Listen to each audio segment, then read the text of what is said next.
कहानी अर्शी की चैनल में आप सभी व्यूज़ का स्वागत है। एक दिन मेरे सर में दर्द हो रहा था। देवर कहने लगा, भाभी मसाज कर देता हूँ। जब देवर ने मसाज किया तो मुझे इतना सुकून मिला कि पूरी रात मुझे होश न रहा। फिर मैं रोज़ाना ही देवर से मसाज करवाने लगी और उस दिन मेरे जिस्म पर भी तेल लगा था और मुझे कोई होश न था। अगले दिन मैंने कैमरा लगाकर देवर को बुलाया और जब सुबह उठी तो कैमरे में देखा तो मेरी रूह कांप गई। मेरा देवर तो मेरे साथ कभी कभी हम रिश्तों की सीमा का ख्याल नहीं रखते और इसी वजह से बहुत नुकसान उठाते हैं। हर रिश्ते की एक लकीर होती है और हर इंसान उस लकीर को पार कर जाए तो वह रिश्ता उनके लिए बवाल बन जाता है। मेरे साथ भी कुछ ऐसा ही हुआ था। मैं एक रिश्ते में अपनी हद पार कर गई थी और इसलिए बर्बादी मेरा नसीब बन गई थी। वह मेरे लिए बुलाना बहुत मुश्किल था। पिछले कुछ दिनों से मेरा सर दर्द से फट रहा था और कोई गोली असर नहीं कर रही थी। मेरी रात की नींद न होने के बराबर थी। मैं सारी रात जागती और घर में यहाँ से वहाँ घूमती रहती या अपने बिस्तर पर करवटें बदलती। जज्बात की तरफ मुझे दीवाना कर ही दी थी, इसलिए मेरे सर में दर्द होने लगा था। मेरा देवर पंकु, जो उम्र में मुझसे छोटा था, वो मेरा बहुत ही ख्याल रखता था और हम दोनों काफ़ी घुल मिल गए थे। मैं भूल गई थी कि देवर और भाभी के रिश्ते क्या होते हैं। पंकु ने कई बार मुझे रात में जागते हुए देखा था। एक दिन मेरी तकलीफ़ देखकर कहने लगा, भाभी मैं आपके सर में तेल लगाकर अच्छे से मसाज कर देता हूँ, आपका दर्द तुरंत ठीक हो जाएगा। मैं आपको इतना सुकून दूंगा कि आपको फ़ौरन ही नींद आ जाएगी। उसकी बात सुनकर मैं हंस पड़ी। मुझे लगा कि वो ऐसे ही कह रहा है। मैंने कहा, अच्छा ठीक है, लगा दो। वो तेल उठाकर ले आया और मेरे सर में अच्छे से मसाज करने लगा। साथ साथ ही वो मुझे अपने दिन भर के किस्से भी सुनाने लगा।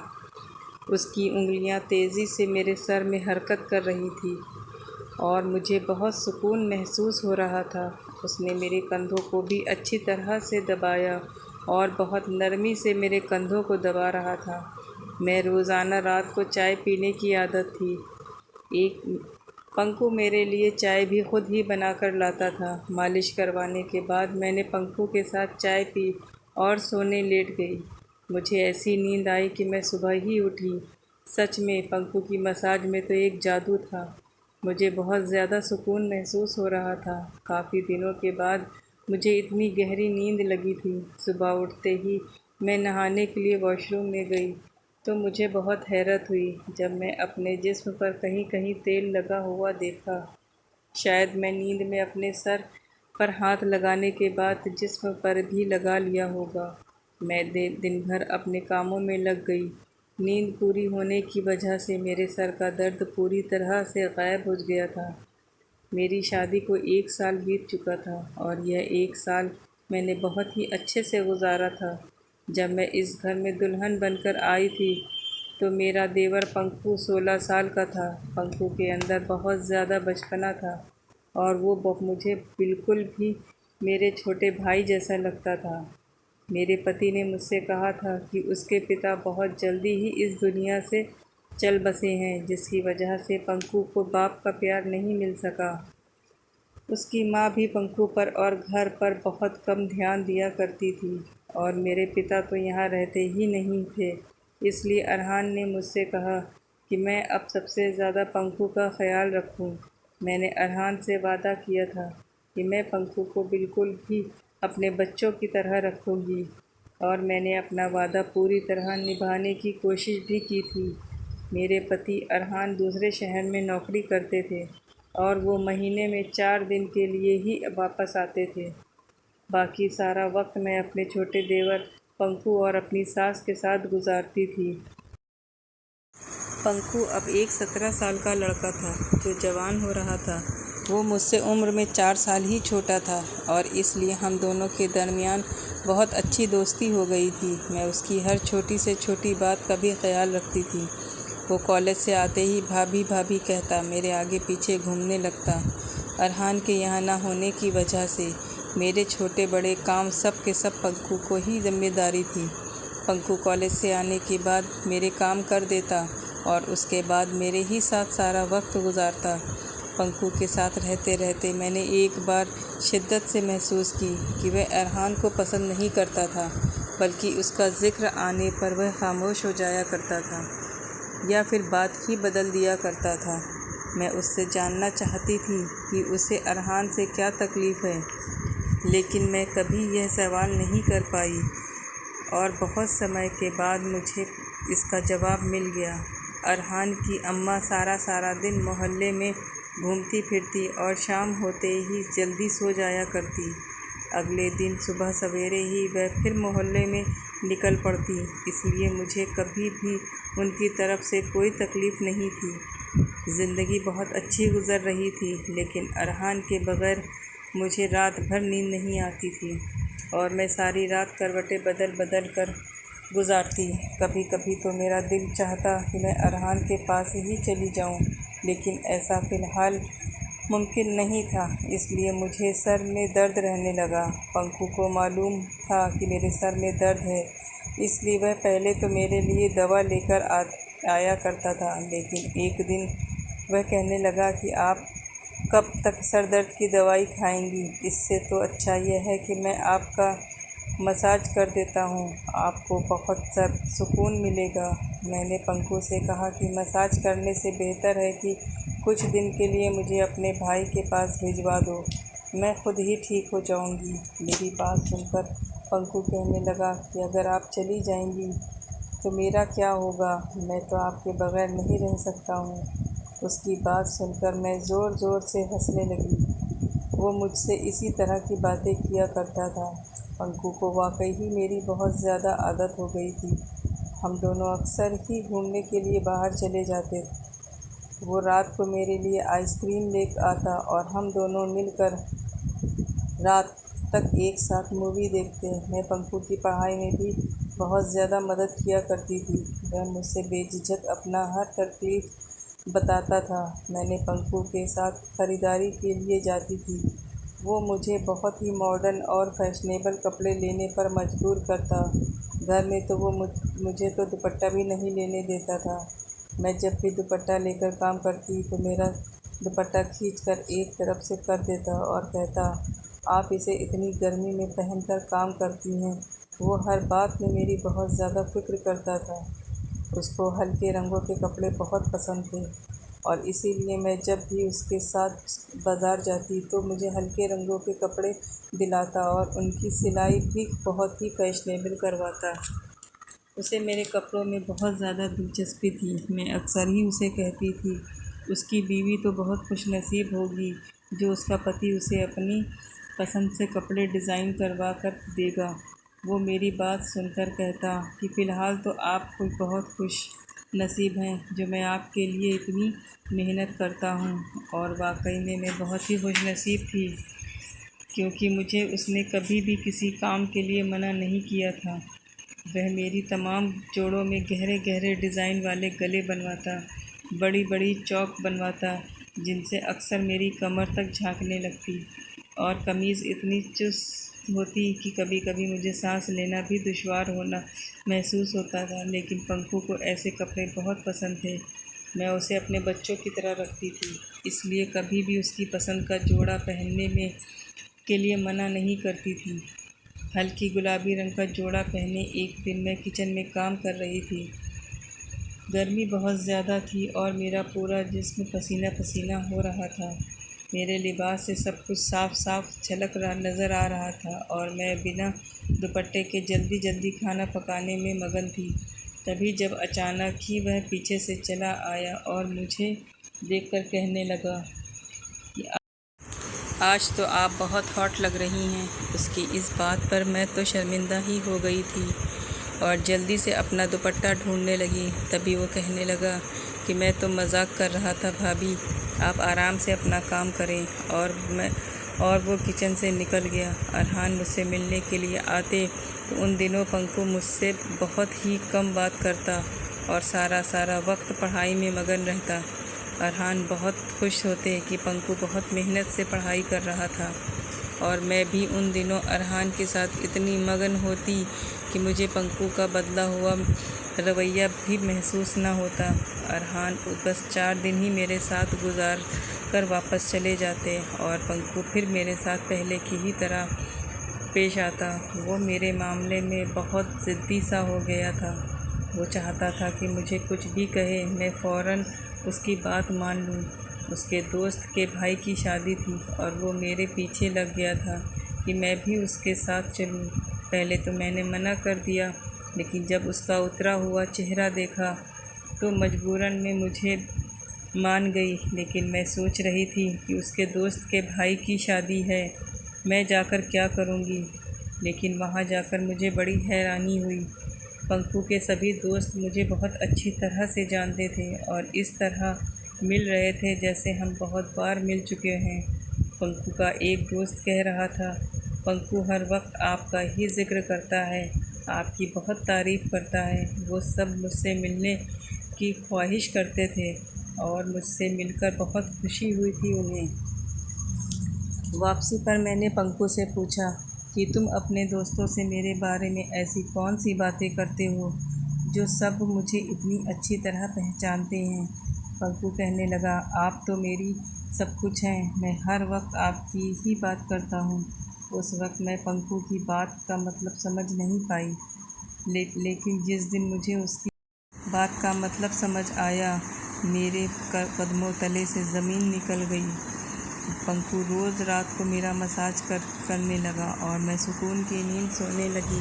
लेकिन जब अगले दिन मुझे अपने जिस्म पर जगह जगह तेल के निशान मिलते तो मैं हैरान हो जाती और इसीलिए एक रोज़ मैंने अपने कमरे में कैमरा लगाया और पंकु से मसाज करवाने लगी। मसाज करवाने के थोड़ी ही देर के बाद मुझे हमेशा की तरह नींद लग गई और सुबह उठकर जब मैंने कैमरे की रिकॉर्डिंग देखी तो मेरा सांस रुक गया। मैं सोच भी नहीं सकती थी कि पंकु मेरे साथ ऐसा भी कर सकता है।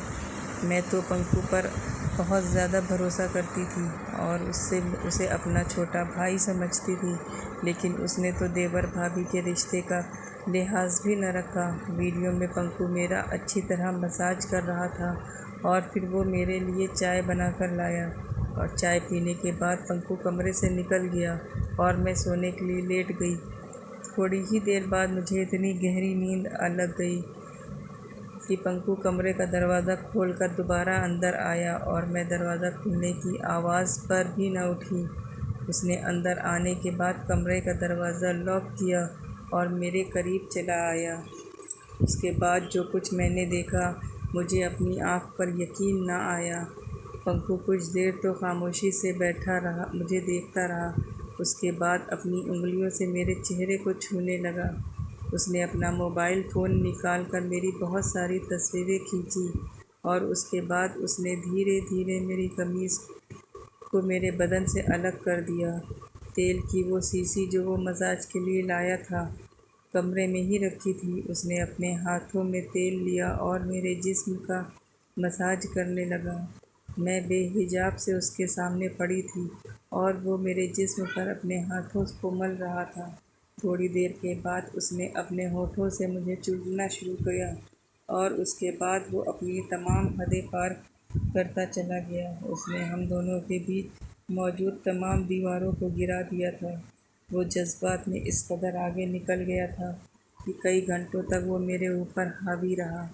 मैं उसके आगे बेजान थी और वह पूरी रात जोश में था। कई घंटे मेरे साथ गुजारने के बाद वो जिस तरह आया था उसी तरह वापस चला गया था। वह मेरी इज़्ज़त को बुरी तरह पामाल कर गया था और ये सब देखकर मेरी रूह तक काँप रही थी। मैं तो उसे अपना छोटा भाई समझती थी और इसीलिए उससे इतनी घुली मिली रहती थी, लेकिन मैं कभी ये जान ही न सकी कि उसकी नीयत में खोट है। मैं अपने कमरे में बंद थी। जब वह कॉलेज से आया तो सीधा मेरे कमरे में चला आया। मेरे बिल्कुल करीब बैठकर पूछने लगा कि भाभी क्या हुआ है, आपकी तबीयत ठीक नहीं है। मैंने गहरी निगाह उस पर डाली और कैमरे की रिकॉर्डिंग उसकी तरफ बढ़ा दी, जिसे देखकर वह कुछ देर के लिए खामोश हो गया। उसके बाद जो कुछ उसने कहा वो सुनकर तो मेरे पूरी तरह से रोंगटे खड़े हो गए। उसने अचानक ही मुझसे मोहब्बत का इजहार कर दिया था। वो कह रहा था कि उसे पहले ही दिन मुझसे मोहब्बत हो गई थी। वो हमेशा से ही मोहब्बतें के लिए तरसा था और जब मैंने उस पर ध्यान देना शुरू किया तो उसे मेरा वजूद अच्छा लगने लगा। उसे ये एहसास हुआ कि उसकी ज़िंदगी में भी कोई ऐसा है जो उससे मोहब्बत करता है। वह कह रहा था कि अब वह मुझसे दूर नहीं रह सकता और इसीलिए उसकी नज़र में अपने बड़े भाई का वजूद भी खटकने लगा था। जब भी अरहान आता तो वह ख़ुद को कमरे में बंद कर लेता क्योंकि वह हम दोनों का साथ नहीं देखना चाहता था। अरहान से तो वह यूं ही पहले से नफ़रत करता था क्योंकि अरहान के अब्बा अरहान से बहुत मोहब्बत करते थे और मरने से पहले उन्होंने यह घर भी अरहान के नाम पर कर दिया था। मेरा और अरहान का नाम साथ उसे बहुत चुभता था और वह जब भी मेरे लिए ख़रीदारी पर जाता तो जानबूझकर मुझे ऐसे लिबास लेने पर मजबूर करता जिससे वह मेरे वजूद को देख सके। उसे हल्के रंग पसंद नहीं थे बल्कि हल्की हल्की रंगों से मेरा छलकता हुआ वजूद पसंद था। वह कह रहा था कि मैं खूबसूरती से घायल हो चुका था, वह बस मुझे पाना चाहता था। उसके लिए अपने जज्बात को काबू में रखना बहुत मुश्किल हो रहा है। जब वह मुझे आधी आधी रात तक जागते हुए देखता तो ये बात उसे बेचैन करती कि मैं उसके भाई की याद में जाग रही हूँ। उसकी ख्वाहिश थी कि मैं उसके लिए बेचैन रहूँ और ज़िंदगी भर उसके लिए साथ रहूँ। मुझे अपने भाई से दूर करना चाहता था और अपने करीब लाना चाहता था। इसीलिए उसने मेरा मसाज करना शुरू कर दिया ताकि मैं सुकून से हो जाऊं और वह मेरी चाय में नींद की दवा भी मिला कर लाता। और जब उसे यकीन हो जाता कि मैं गहरी नींद में हूँ तो वह फ़ौरन ही मेरे कमरे से चला आता और अपनी प्यासी वजूद को पूरा कर जाता। उसने अपने दोस्तों को भी ये बात बता दी थी कि वो मुझसे मोहब्बत करने लगा है और उसकी दोस्तों ने ही उसे यह तरीका बताया था। पंकु और उसके दोस्त जवानी की दहलीज पर थे, इसीलिए वो सही और गलत से बेखबर होकर मेरी इज्जत पामाल कर बैठा था। पंकु की बात सुनकर मेरी आंखों से आंसू बह रहे थे। उसने यह सब कर लिया था और मैं उसके भाई की बीवी थी और वह मेरे बिस्तर तक आ गया था। मैं शर्म से पानी पानी हो रही थी। मैं नफ़रत से एक निगाह पंकु पर डाली तो वह मेरे कदमों में बैठ गया और कहने लगा कि वह बस मुझसे मोहब्बत चाहता है और मेरी नफ़रत उसे मार डालेगी। बाप की जुदाई के साथ साथ वह उस तो अपनी माँ की लापरवाही भी बर्दाश्त नहीं कर पाया। वह कह रहा था कि अम्मा ने कभी भी उसके साथ जज्बात और ज़रूरियात का ख़याल नहीं रखा बल्कि सारे मोहल्ले की चक्कर लगाती रही। वह पूरी तरह तन्हाई का शिकार था। जब मैं इस घर में आई तो उसकी तन्हाई मिट गई। उसने अपने आप को पूरी तरह मेरे साथ मशरूम कर लिया था। मैंने पंकु को धक्का देकर अपने पैरों के पास से हटाया। मैं उसकी शक्ल भी नहीं देखना चाहती थी। उसने जो कुछ मेरे साथ किया था मैं उसे माफ़ नहीं कर सकती थी। मैं जानती थी कि इसमें सारी गलती पंकु की नहीं है। वह वाकई रिश्तों को तरसा हुआ था और मुझे पाकर वह अपनी हद भुला बैठा था। इसमें गलती मेरी भी थी। मैंने भी कभी उसे सही और गलत नहीं बताया। उसने जब भी मेरे लिए लिबास सिलवाए तो मैं उसे उसकी पसंद समझकर कबूल करती गई। मैं बग़ैर दुपट्टे के ही उसके सामने सारे घर में घूमती रही। मैं उसे अपना छोटा भाई ज़रूर समझती थी लेकिन वह मेरा छोटा भाई था नहीं। मेरी उसके बीच देवर भाभी का रिश्ता था और मैंने इस बात का ख़याल नहीं किया। आजकल के दौर में जहाँ 13-14 साल का बच्चा भी हर बात से पूरी तरह वाकिफ़ होता है, मैंने उसे सोच लिया कि मेरा 17 साल का देवर एक छोटा सा बच्चा है। मैंने उससे कहा कि बेहतर यह है कि वह मुझसे दूरी बना ले और मुझे अपनी शक्ल तक न दिखाए। मेरे लिए उसके साथ एक छत के नीचे रहना मुश्किल हो गया था। पंकु ने मुझसे फ़रियाद की थी कि मैं यह बात उसके भाई को न बताऊं। मुझसे खुद इतना हौसला नहीं था कि मैं अरहान को खुद इतनी बड़ी सच्चाई कैसे बता सकती थी। वह बहुत शर्मिंदा था और अपने कमरे में चला गया, लेकिन मैं खुद भी अपनी नज़रों में गिर गई थी। मैंने फ़ौरन अरहान को फ़ोन मिलाया और उनसे कहा कि अब मैं उनके बगैर नहीं रह सकती। या तो वो खुद वापस आएं या मुझे अपने पास बुलाएं। मेरी बात सुनकर अरहान पहले तो हैरान रह गया कि मुझे अचानक क्या हुआ है, लेकिन जब बार बार मैं कहने लगी तो वो कहने लगे कि वह जल्दी मुझे अपने पास बुला लेंगे। वो मुझसे कुछ वक्त मांग रहे थे ताकि वह मेरी रहने का इंतज़ाम कर सके और अपनी माँ से भी इस बारे में बात कर सके। मैंने अरहान से कहा कि वह 15 दिन के अंदर अंदर मुझे अपने पास बुला ले, नहीं तो मैं हमेशा के लिए अपने घर लौट जाऊंगी। अरहान ने वादा किया कि वह 15 दिन में आकर मुझे अपने साथ ले जाएंगे। मैंने यह 15 दिन खुद को कमरे में बंद करके गुजारे। मैं पंखू की शक्ल भी नहीं देखना चाहती थी और जो कुछ हो चुका था मैं उसे पूरी तरह भूल जाना चाहती थी। मेरी सास को अभी भी अपने घर का होश नहीं था। उन्हें अपने घर से ज़्यादा सारे मोहल्ले की फ़िक्र थी। अगर वह दूसरों की खोज में रहने की जगह अपनी औलाद का ध्यान रखती तो शायद पंकु यूँ इस चीज़ का शिकार न होता। पंकु अकेलेपन का शिकार होकर अपने रास्ते से भटक गया था। हर रिश्ते की एक हद होती है और मैंने अपने और पंकु के रिश्ते की उस हद को भुला दिया था और उसी का खामियाजा मुझे भुगतना पड़ा था। मैंने अपने सारे पुराने लिबास जला दिए थे। अब मुझे एहसास था कि मैं इस घर में एक गैर के साथ मौजूद हूँ और मुझे अपने आप को उससे ढक कर रखना है। कभी कभी हम बहुत सी चीज़ों को बहुत छोटा समझ लेते हैं, लेकिन वह इतनी छोटी नहीं होती जितनी की नज़र आती है। मुझे अपने दुपट्टे के कीमती होने का एहसास आज हुआ था जब मैं लुट चुकी थी। जो लोग भी ये कहानी सुन रहे हैं, आपसे मैं यही कहना चाहूँगी कि अपने वजूद को संभाल कर रखें, बहुत कीमती है। तो दोस्तों, आप हमें कमेंट करके ज़रूर बताएं कि आज के दौर में हम लोगों को किसी पर ऐसे ही भरोसा कर लेना चाहिए या नहीं करना चाहिए। दोस्तों, आपको ये कहानी कैसी लगी कमेंट में ज़रूर बताएं। अल्लाह हाफ़िज़।